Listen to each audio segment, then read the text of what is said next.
Alrighty, so hopefully we got audio this time. This is the second time I've had to record this. So this is my review of the Solitaire Chess. Ah, cool, that's helpful. Solitaire Chess Strategy Skill Building. Dang it, this thing goes backwards. Strategic Skill Building Game. So the whole thing comes in one little box. And inside the box is basic instructions on the rules, the individual boards that you play on, and a set of limited chess pieces.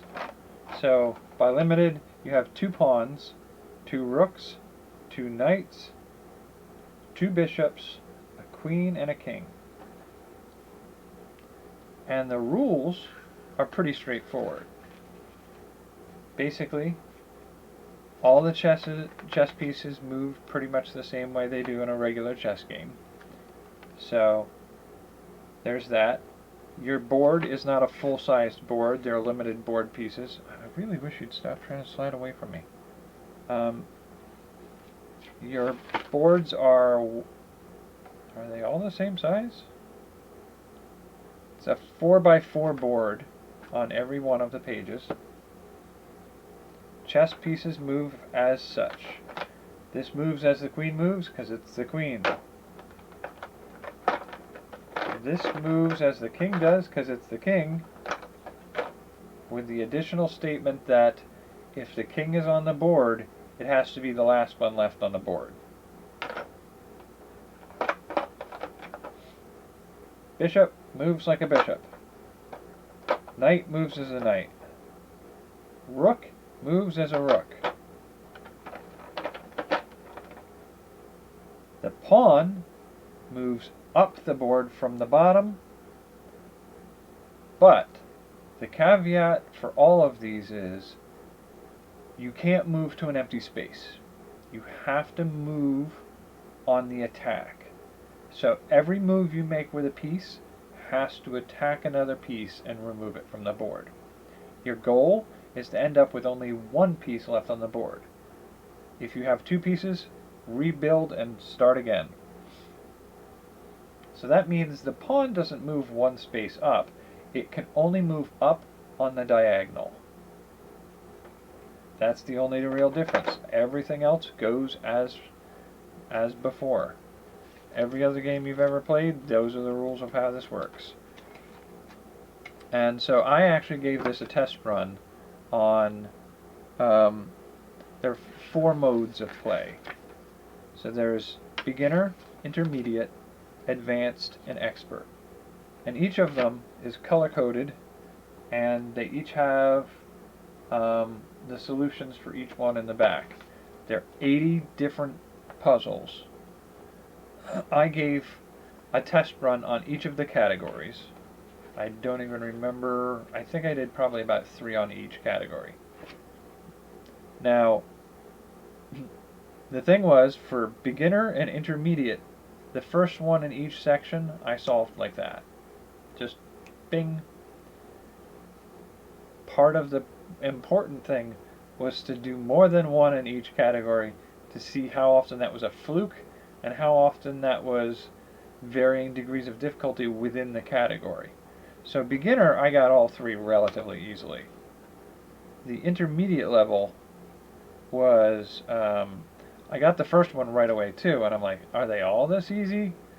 The next one I couldn't get if you paid me to. I said, okay, maybe they're all this hard. The next one I got.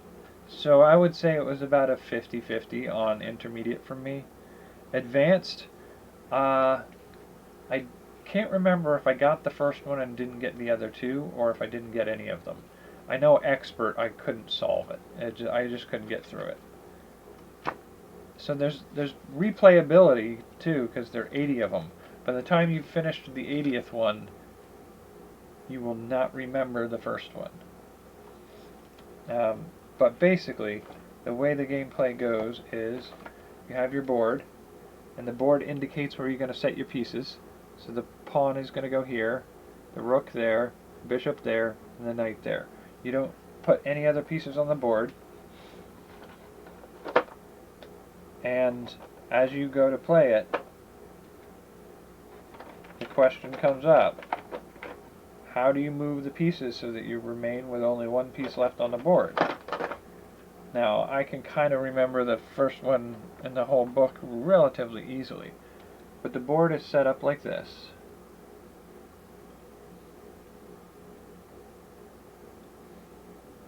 This being the bottom edge. You've got the knight, bishop, rook, pawn. Pawn can move up the board from the back, but only in diagonals and only to attack each time it moves a square. This happens to be, I think, one of the easiest things in the whole book, because if you look at it, the pawn to attack gets the rook, the pawn to attack gets the bishop, pawn attacks the knight, and you've succeeded. You have one piece left on the board, you're done. Now that points out another feature that's interesting, is that each move can be the same piece each turn. You don't have to switch between pieces. So in this setup that we have here, I wish there were a bit. In the setup that we have, that layout is fairly simple.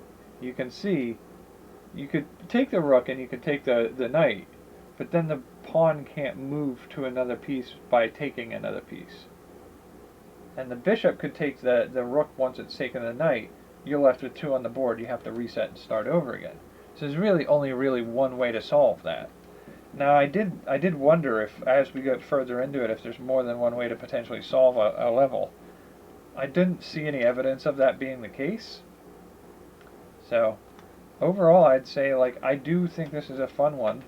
It's meant as a solitary gameplay brain exercise kind of thing, but I can kind of see with like going back and forth between friends, seeing if somebody can figure it out, and keeping a score of who's solved the most.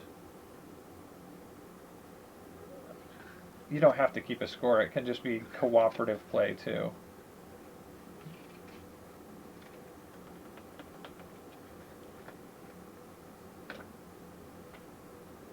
And that first one only has the rook, the knight, the pawn, and the bishop.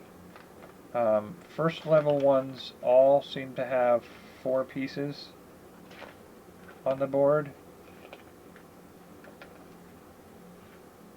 So beginner level seems to be 4 pieces.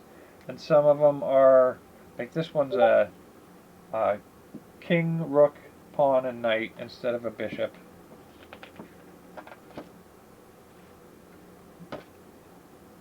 There's one with a queen.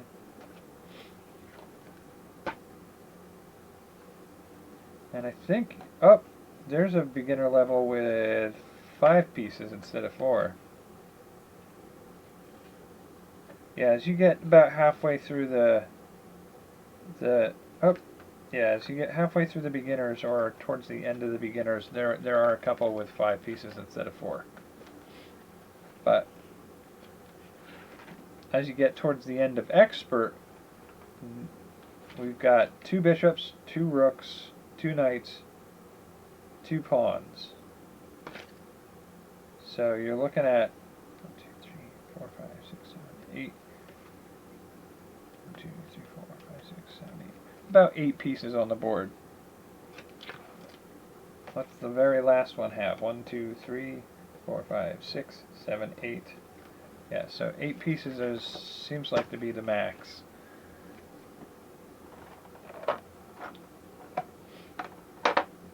And so, I mean, honestly, I do think this is a good one if you can find a copy of it. I will probably get plenty of play out of it, and I would rate it totally worth, just had to pick that fight. Alright, I would totally rate it as a worthwhile game to invest in. If for no other reason than just for a little keeping yourself, like, thinking and strategizing. Hopefully that's a succinct and worthwhile review. It's the second time around I've done this, and hopefully it works this time. I will catch you for the next one.